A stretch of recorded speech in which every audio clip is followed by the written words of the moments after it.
नमस्कार दोस्तों, आपका हमारे इंडियन ट्रेडर चैनल पर बहुत ही स्वागत है। दोस्तों, आज हम बात करेंगे बुलिश एंगल्फिंग कैंडल के बारे में। देखिए दोस्तों, बुलिश एंगल्फिंग कैंडल एक ऐसा पैटर्न है जो कि आपको बहुत ही कम स्टॉप लॉस के साथ बहुत अच्छा टारगेट देगा।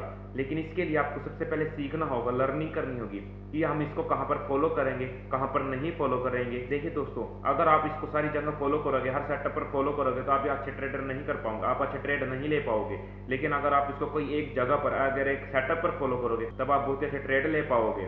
तो चलिए दोस्तों, वीडियो को स्टार्ट करते हैं और देखते हैं बुलिश एंगल्फिंग कैंडल के बारे में। देखिए दोस्तों, बुलिश एंगल्फिंग कैंडल एक डाउन ट्रेंड के बाद बनती है, और अगर ये डाउन ट्रेंड पर बनेगी तो उस डाउन ट्रेंड को ये अब ट्रेंड में बदल देती है। लेकिन जरूरी है कि एक डाउन ट्रेंड बहुत ही अच्छा हो। जितना अच्छा डाउन ट्रेंड होगा, उतनी अच्छा रिवर्स होगा, उतनी अच्छे आपको टारगेट मिलेंगे, उतनी अच्छा इसका फ्लो होगा।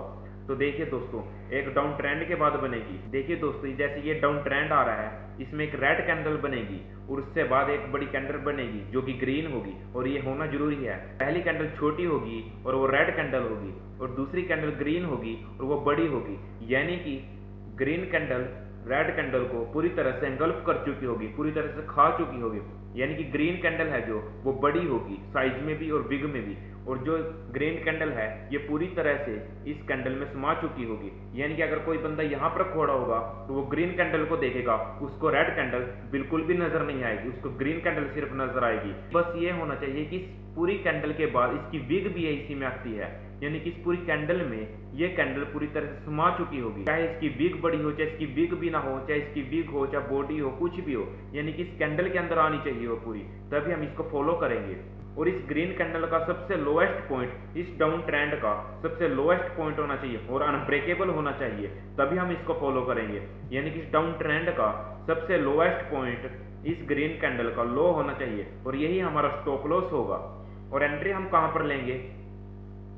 जैसे ही अगली कैंडल इस कैंडल के ऊपर निकलेगी, यानी कि इससे ऊपर ट्रेड करना शुरू कर देगी, हम तभी एंट्री ले लेंगे। और अगर इस बुलिश एंगल्फिंग कैंडल के नेक्स्ट कैंडल ने एंट्री नहीं दी, यानी कि दो कैंडल इसके अंदर बनी, तो तीसरी कैंडल ने एंट्री दे दी, तब हम एंट्री ले लेंगे। यानी कि इससे बाद अगर तीन कैंडल ने एंट्री नहीं दी, तो फोर्थ कैंडल ने एंट्री दी, तब हम एंट्री नहीं करेंगे। यानी कि इस कैंडल के बाद तीन कैंडल तक हम एंट्री ले सकते हैं, और शर्त ये भी है कि इन तीन कैंडलों के दौरान कोई भी कैंडल इसके लो को ब्रेक ना करे।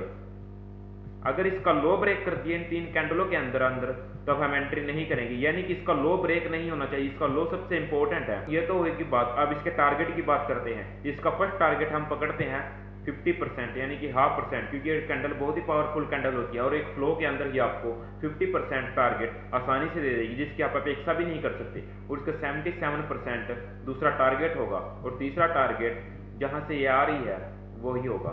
यानी कि जहां से डाउन ट्रेंड बनना शुरू हुआ, और थर्ड टारगेट इसका वही होगा। ये वहीं तक जाती है हमेशा। कि कितना अच्छा डाउन ट्रेंड होना चाहिए, यानी कि कितनी कैंडलों का डाउन ट्रेंड होना चाहिए, तो मैं आपको बता दूं, कम से कम 9, अगर आप इसको किसी स्टॉक में फॉलो कर रहे हो तो इसमें कम से कम 9 कैंडलों का डाउनफॉल होना चाहिए, और 1.5% की गिरावट होनी चाहिए, और 1.5% की गिरावट होनी चाहिए।